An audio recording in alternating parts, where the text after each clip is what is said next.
Welcome. We are the Ministry of the Real Truth, and over the past year or so we have received some comments and also seen on the Sarnia House of Consciousness TV debates that many Afro-Americans, etc., state that Egypt or ancient Kemet was the first civilization. Well, we, looking at the original ancient, very old Aramaic scriptures translated into English by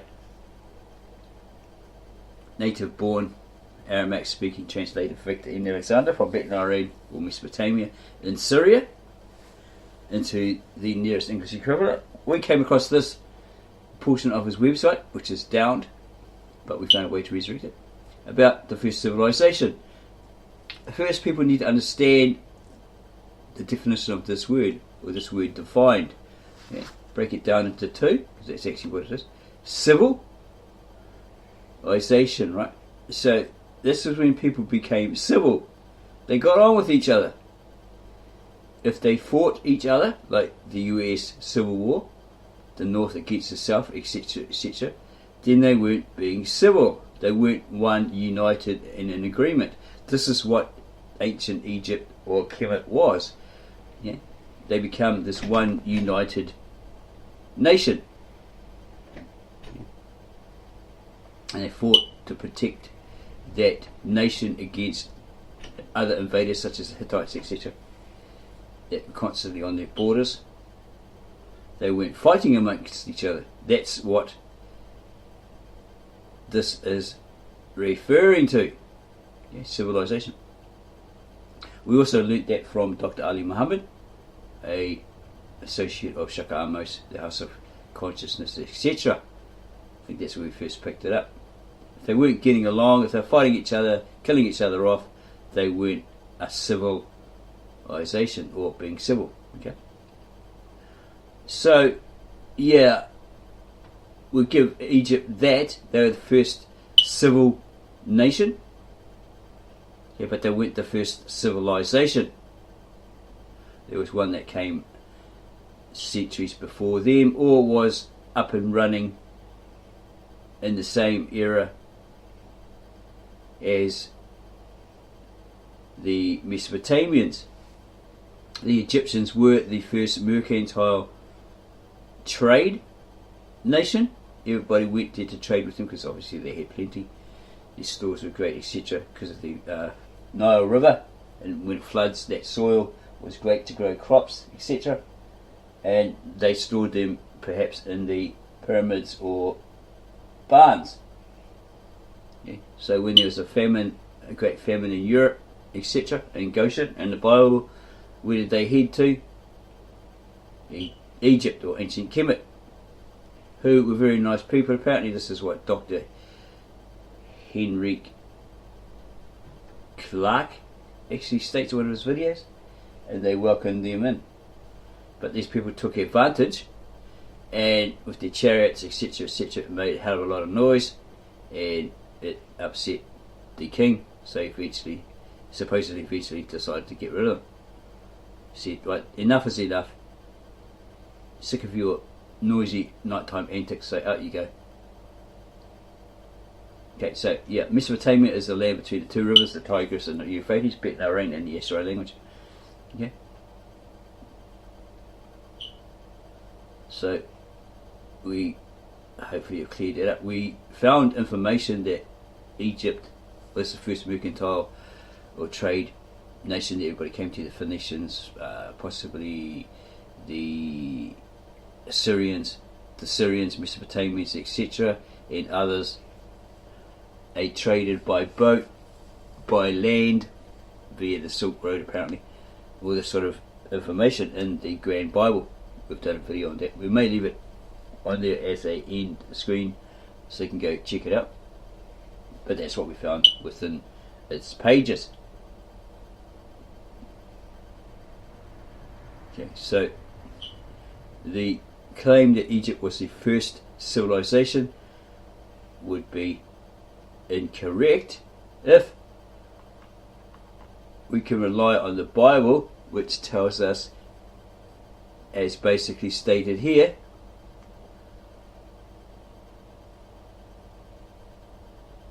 this is the land we were writing in Numbers. We were read 6,000 years ago.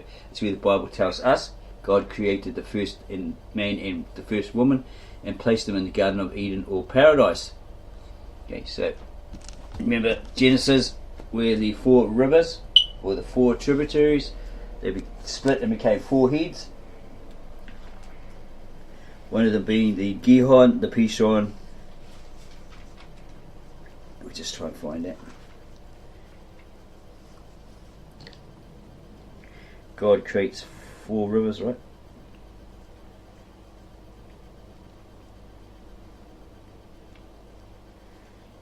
Just find that for you in Genesis.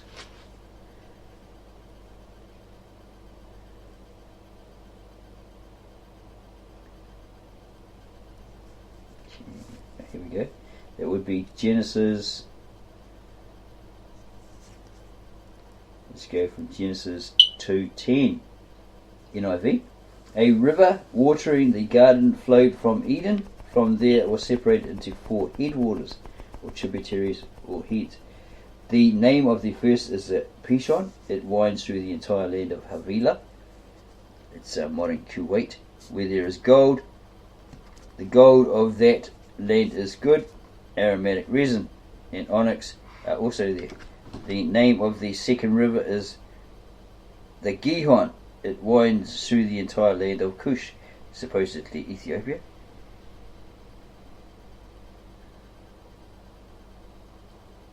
Okay, it has a footnote indication here. We're trying to look at that.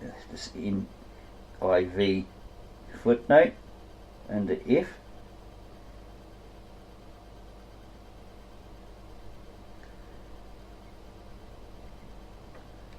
Which reads possibly southeast Mesopotamia,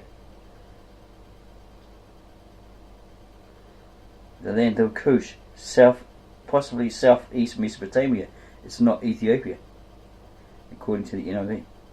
The name of the third river is the Tigris. It runs along the east side of Ashur, and it has the Greek spelling of Ashur here, Asshur,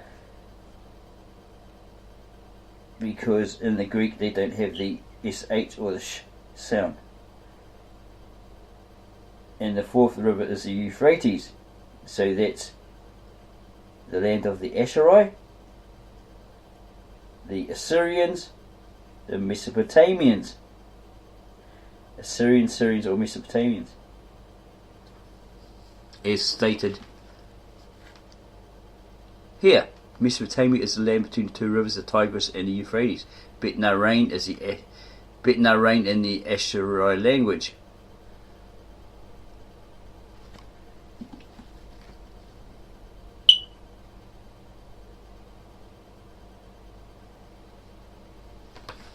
So, hopefully that gives you some insight.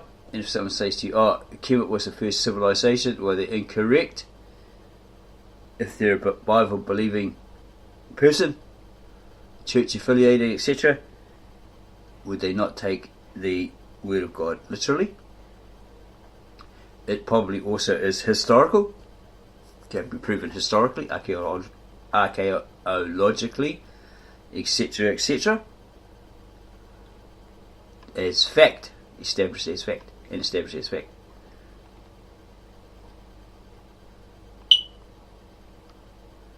In regards to the translations of the original Aramaic, the original ancient, very old Aramaic, Assyrian Aramaic, Lishana Artika of the Kitab Esrat, it says here, Victor N. Alexander, his translations of the scriptures are based on the ancient Church of the East Bible, which was the first one recorded and preserved intact. It was preserved and is intact.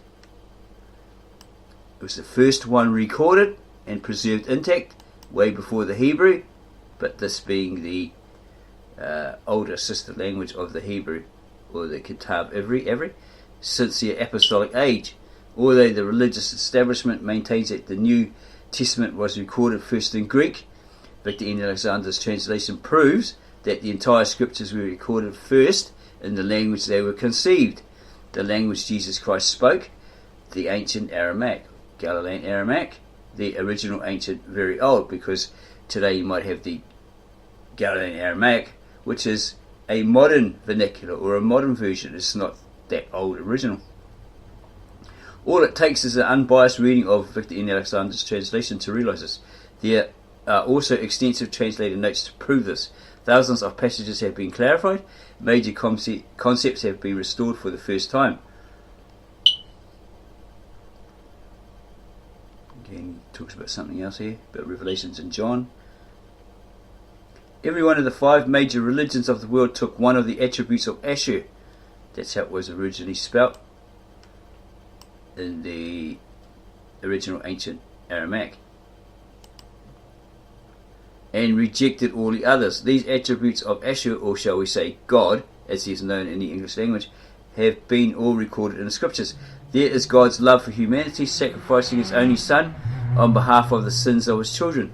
There is God's holiness, which is beyond compare, yet people strive for righteousness above everything else, in anticipation of being rewarded with an earthly kingdom and rule that will never be relinquished. There is the fear of God, the total submission of one's will to God's greater will and might. There is God's omniscience and his ever-present spirit that transcends every human soul, creates on earth and inanimate things, also in total harmony and at peace with all. There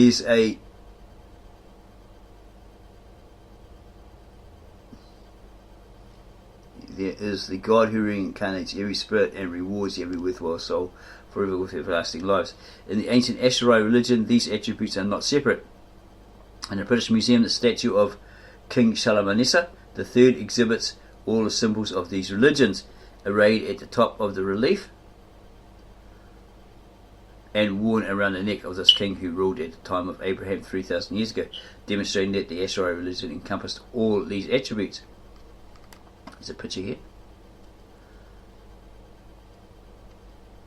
Now that's finally becoming known that the language of the scriptures is the ancient Aramaic, which evolved from Asherite. It's finally possible to... Now that's finally becoming known that the language of the scriptures is the ancient Aramaic, which evolved from Asherite.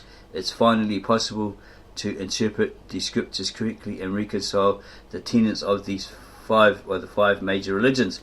Western Christianity, modern Judaism, Islam, Buddhism and Hinduism. It's now possible to return to one conception of what the scriptures are all about. The translation project posted on this website, when it was up, wouldn't be possible if it weren't for the freedom that the US provides for people to come there, live and learn. If the translation or the interpretation of scriptures are restricted by a government or even by the churches, it wouldn't be possible for an individual to discover the discrepancies and falsifications of religious texts. If it weren't for the American libraries and schools, it would be difficult to do research. Everything that Victor N. Alexander's discovered about the scriptures has been achieved as a result of the freedom and opportunities available in the United States of America. And all this information being publicly accessible as it's in the public domain. Here's a ancient relief carving. That is their King Shalmaneser. Supposedly, well, we did come across on this website years ago, we haven't found it since, a page on former US President Barack Obama and his wife Michelle actually coming across that website, or this website, va.com, and commenting on it, saying, yeah, all that this man, particular man, Victor N. Alexander, has stated is true, because supposedly when he was in the Middle East as a boy, Barack Obama's father taught him all these scriptures.